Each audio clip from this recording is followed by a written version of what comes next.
O Além da Notícia desta noite está falando sobre a saúde do homem. E que bom que nesta hora da noite a gente sabe que tem um público bem maduro, de mulheres, de homens nos acompanhando. Tenho certeza que está sendo de extrema importância para você acompanhar este programa. O foco do Novembro Azul este ano é a próstata, o câncer de próstata. Eu quero agora aprofundar um pouco mais neste bloco sobre o câncer de próstata e vamos falar também no decorrer do programa sobre ainda outras doenças que afetam o homem.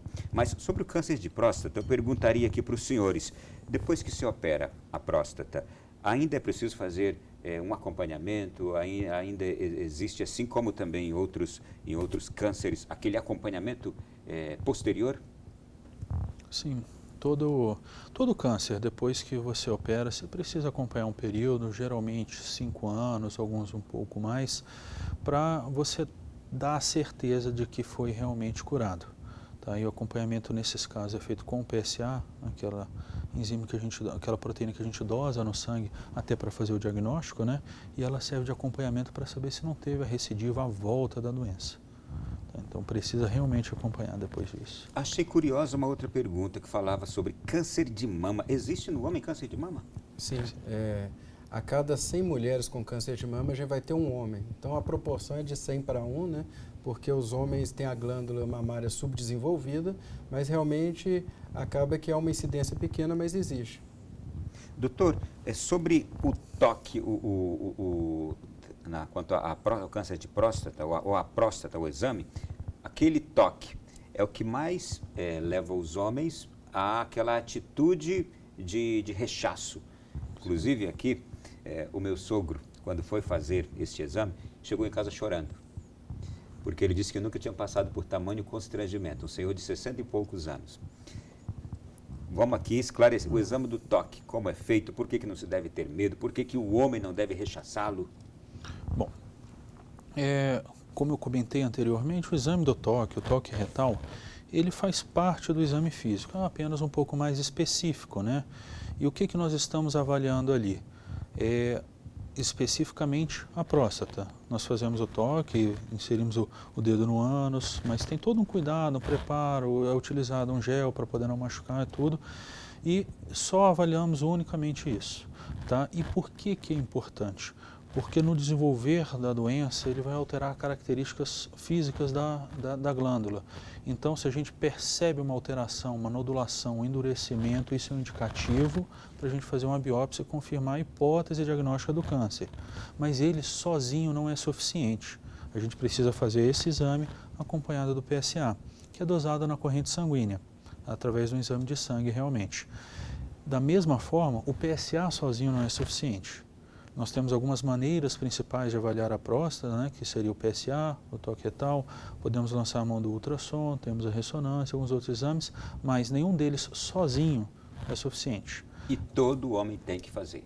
Tem que fazer. Em que idade aproximadamente? Bom, preconizado hoje é que a partir dos 50 anos, se não tiver nenhum risco familiar, nenhum histórico que sugira uma maior probabilidade de ocorrência da doença, mas se estiver alguma dessas situações, é necessário começar com os 45 anos de idade, eventualmente até com os 40. Uma vez que você tem um parente de primeiro grau com câncer de próstata, né? Se você tem pai, avô, às vezes 3 gerações seguidas, você tem 50% de chance de desenvolver a doença também. Então essa pessoa tem que começar o rastreamento mais cedo, porque geralmente quando começa mais cedo, ele já não começa o acompanhamento, deixa para começar mais tarde. Quando é feito o diagnóstico, ele está num estadio mais avançado, uma doença às vezes mais difícil de tratar. Eu ouvi falar esses dias de câncer no pênis. Tem também? Sim. Está muito relacionada à questão de higiene e sociocultural, socioeconômica da população. É uma alta incidência, doutor? No norte e nordeste do país, infelizmente, e muito associado também à infecção pelo vírus HPV, que é o mesmo ali que acaba afetando as mulheres no câncer de colo uterino. Então, infelizmente, no norte e nordeste, o câncer de pênis, em alguns locais, chega a incidência a ser até maior que até do próprio câncer de próstata. Então, por isso que é muito importante, se o homem notar alguma ferida no seu pênis, uma ferida que não cicatriza, procurar o urologista para fazer uma avaliação adequada, porque pode ser um câncer de pênis. E a medida de prevenção ou a atenção com qualquer sintoma nesta área deve procurar um urologista. Sim. O urologista é o médico indicado para avaliar isso. Tá? Nós aqui cuidamos realmente da parte genital masculina, né? Assim como o ginecologista, né? Além de outras partes, rim, bexiga, próstata, né? Ureter. Sim. Aqui a gente também, imagine que agora, você falou as regiões norte e nordeste, a gente tem uma grande dificuldade de encontrar médicos especialistas. Imagine que mais ainda nesta região do nosso país. Esse problema é conhecido também pelo senhor. O senhor foi presidente da Sociedade Brasileira de Oncologia Clínica. É perceptível isso? Essa falta de especialistas em determinada região do país? Sim, a gente nota que a distribuição dos médicos pelo país é irregular. Há uma grande concentração nas capitais, nas grandes cidades, mas realmente mais para o interior do país a gente nota essa dificuldade no acesso. E contribuiria isto para essa incidência maior de problemas como esses que estamos falando? Infelizmente aí está a causa do diagnóstico avançado, né, das doenças. Às vezes o acesso ao médico para fazer um diagnóstico precoce é mais difícil. Por isso até a gente preconizar também tanto que as campanhas de vacinação, como por exemplo tem a campanha do HPV, né, que uma parte da população das crianças e adolescentes são vacinados, que as famílias realmente levem seus filhos e filhas para serem vacinados. Porque a gente espera que com a erradicação do HPV, a gente consiga, talvez daqui a 20, 30 anos, não ter que tratar tantos cânceres de colo uterino, ou mesmo ver uma figura como um câncer de pênis, onde o homem com câncer de pênis avançado tem que ser emasculado, é feita a retirada do pênis, às vezes lesões muito avançadas. Qual é a relação do HPV com o homem? Porque a gente viu a vacinação destinada às meninas. Ou estou me enganando? Estava também destinada aos meninos? Inicialmente era destinado às meninas, realmente. Só que com novos estudos que foram surgindo, chegou-se à conclusão que também vale a pena vacinar os homens. Porque a cobertura vacinal não está sendo muito alta entre as mulheres. Então, o homem que por vezes é reservatório também para a mulher, a gente vacinando diminui realmente um pouquinho a incidência na mulher. Mas também porque o homem sofre essas consequências do HPV, menos do que a mulher, por características físicas mesmo, da localização do vírus, todo o desenvolvimento, mas ele também tem um risco realmente, por exemplo, de desenvolver o câncer de pênis. Tá? Hoje, o preconizado é que tanto meninas quanto meninos sejam vacinados. Tornaram-se públicos também, nos últimos anos para cá, o câncer nos testículos. Qual é a causa do câncer nos testículos?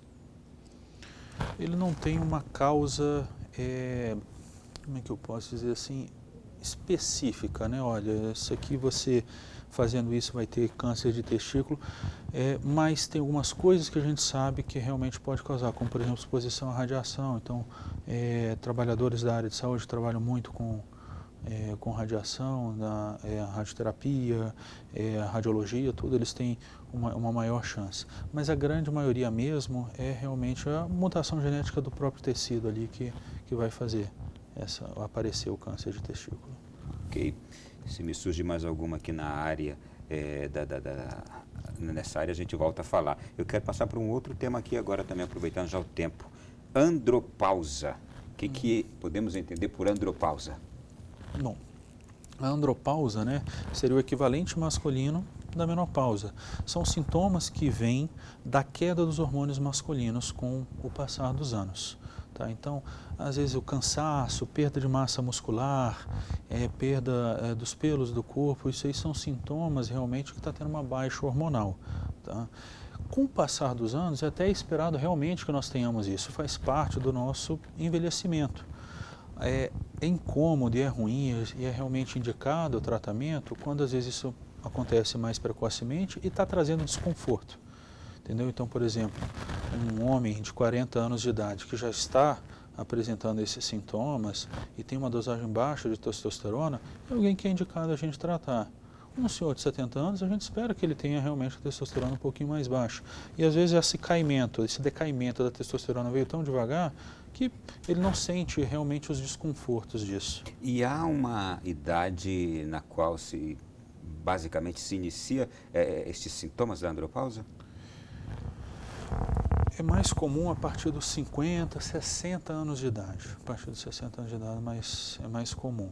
Só que, como tem a menopausa precoce, a andropausa precoce, né, seria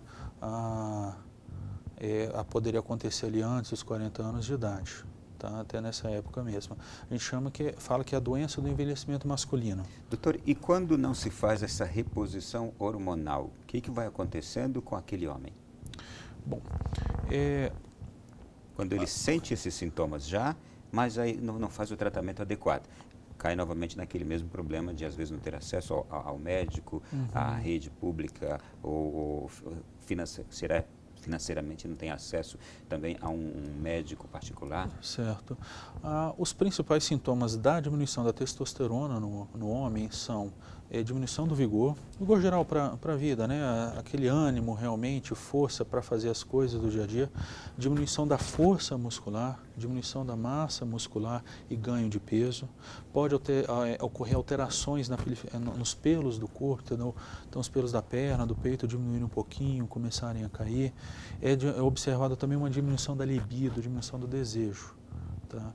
Mas isso aí, principalmente quando ele ocorre mais abruptamente. Por isso que é importante isso a gente contextualizar para o paciente.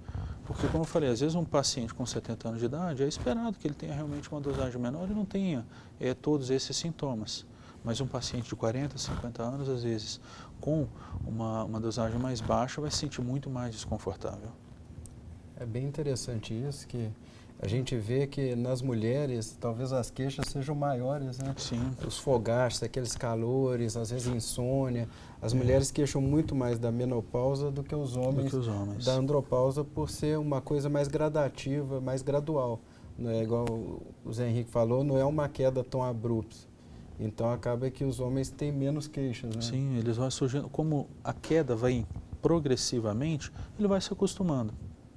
Então, ele não percebe tão intensamente quanto a mulher, que num mês está menstruando e no outro parou de menstruar porque realmente caíram os hormônios muito subitamente. E aí começa a ter aquele período de irregularidade, até o corpo dela se adaptar, passa por aqueles calorões, aquele desconforto todo, irritabilidade, dificuldade para dormir, tudo isso. Bom, a gente vê, portanto, aqui que a manifestação da andropausa no homem, ela parece ser menos rigorosa do que da menopausa na mulher. Sim. E aí eu faria a seguinte pergunta: num tratamento de câncer no homem, há alguma diferença também na forma como o corpo do homem recebe esse tratamento, da forma como a mulher, isto é, ele sofre menos do que os efeitos no corpo de uma mulher? Bom, na verdade a gente não tem como generalizar isso, porque apesar de ser uma palavra só, o câncer, são mais de 200 doenças diferentes. E com hoje mais de 200 medicamentos diferentes para tratar.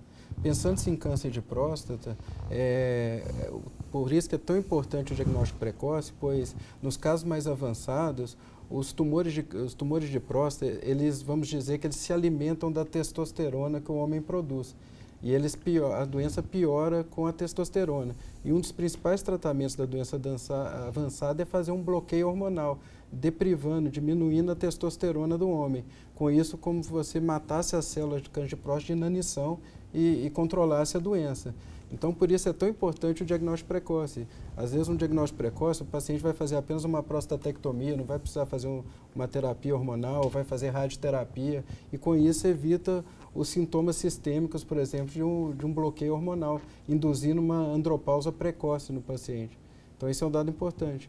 Outro dado importante, a gente falar que é muito importante sempre o homem que quer fazer, por exemplo, está numa andropausa, vai fazer uma reposição, falar com o urologista se ele tem algum histórico familiar de câncer de próstata, né? Que isso pode ser um fator de contraindicação a fazer a reposição, por causa desse estímulo de uma testosterona a mais e estimular o surgimento de um câncer de próstata no homem. Doutor, uma outra pergunta curiosa aqui que me vem. Quando os senhores estão falando aí, mil coisas estão passando aqui na minha cabeça. Também por causa dessa atenção tardia hoje à saúde do homem, existem, por exemplo, alguns índices que dizem se o homem adoece menos que a mulher ou não, se a incidência de cânceres no homem é menor do que nas mulheres. Existe algo? Bom, Primeira coisa é que, primeiro, o homem vive menos do que a mulher. Então, por si só, ele já tem um acometimento de doenças crônicas e mais graves, talvez por diagnóstico tardio. Então, por isso ele vive menos que a mulher. Então, por esse diagnóstico de doença mais tardia, isso é uma consequência da, talvez a indireta, a mortalidade maior. Então, por isso é tão importante o homem procurar o cuidado primário, para diagnosticar doenças mais precocemente.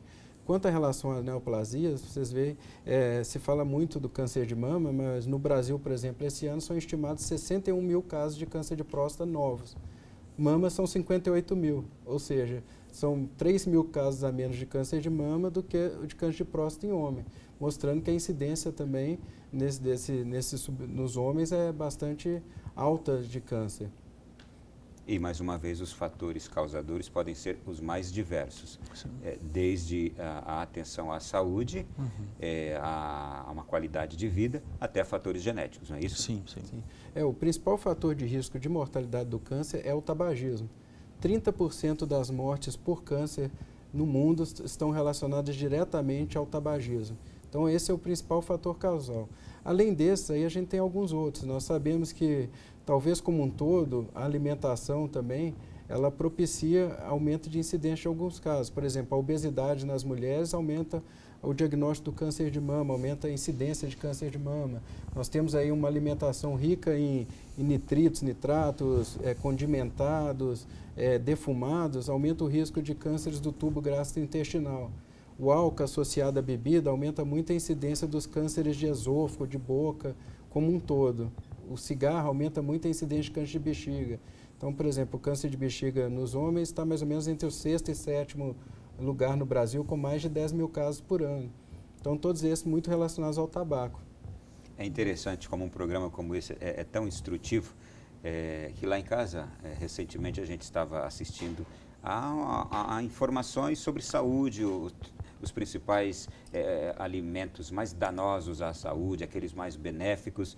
E só de estar ouvindo aquilo, assistindo aquilo, a gente já foi mudando alguns hábitos. Por isso que a gente fala, um programa como esse nos faz mudar hábitos. Daqui a pouquinho, na sequência, nós vamos voltar falando aqui sobre a saúde do homem, abordando ainda outros aspectos. Continue aí, 3 minutinhos a gente volta.